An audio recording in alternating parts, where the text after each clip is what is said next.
Absolutely.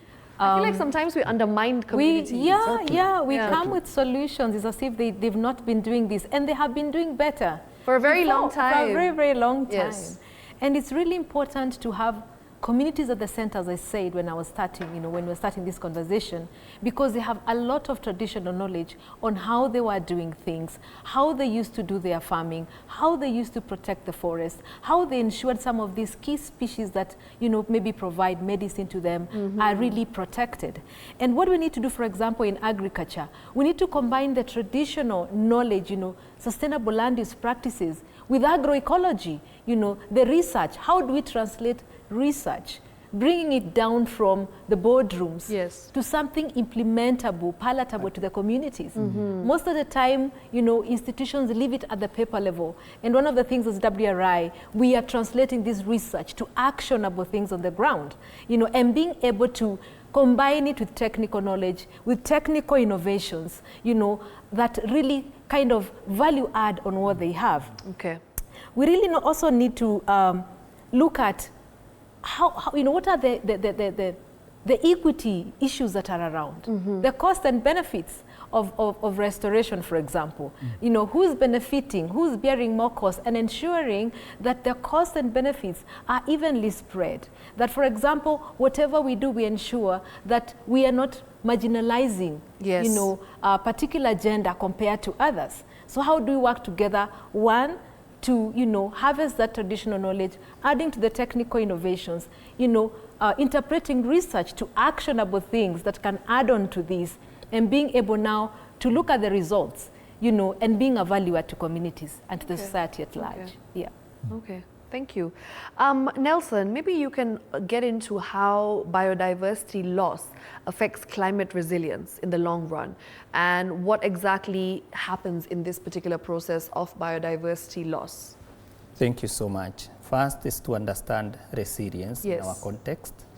And as a community person, I think it's about how the community is able to come back even after a shock has been exerted on them. And I would want to start from where you had asked the question, what are these key species that I feel we are losing very fast or they are under threat? And I feel the indigenous kind of species, when we are talking about seeds. Yes.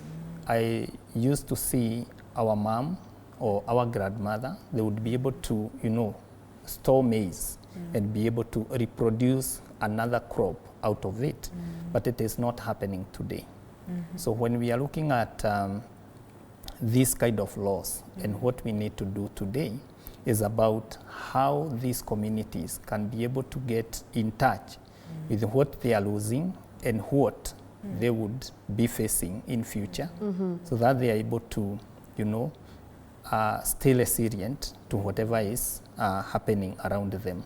And we can only be able to do this when we bring together the traditional knowledge that we are speaking of, and documenting that, and also be aware that a lot of research is happening. And therefore, as an organization, I know we are able to bring together, scholars, academics that are doing research related to community and how they relate with the natural resources that surround them. And when we look at that, we compare notes with the traditional knowledge that exists, and then out of it, we are able to build or to come up with, a combination of the two that can be able to inform the processes, the next steps, and the actions that we need to take. I think that is where we will be able to build on resilience. Okay, There's one thing that we really have to put in the forefront of our focus in terms of protection of biodiversity. Is what are we doing with already existing landscapes, forest landscapes in Kenya? Yes. Our experience at Karura is that when we came in, Karura was a no-go zone. I was actually if you lived in Nairobi, even mothers used to tell their children, keep quiet, otherwise they take you to Karura. I'll take you to Karura. Because Karura was a bad place. Karura was, why was it a bad place? Someone sold that story so that they can grab the land. In fact, when we came in, Karura was pieces of people's property. They already had titles. Yeah, they already had titles for the entire